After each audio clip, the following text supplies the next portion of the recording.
Hello guys, welcome back to my channel Subhadeep blog. তো তোমরা সবাই কেমন আছো? আশা করি সবাই ভালো আছো। আর এটা হচ্ছে আমার চ্যানেলের প্রথম ব্লগ ভিডিও। তো উম, আশা করি সবাই সাপোর্ট করবে আর সাপোর্ট করে আমার পাশে থাকবে, কারণ তোমরা কেউ সাপোর্ট না করলে আমি কোনো দিনই এগিয়ে যেতে পারবো না। তো আমার বাড়িটা হচ্ছে সুন্দরবনের ছোট্ট একটি গ্রামে।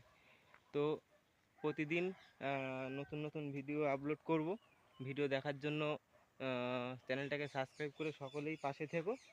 আর ভিডিওটা বেশি বেশি করে শেয়ার করে দিও। তো দেখা হচ্ছে নেক্সট ভিডিওতে।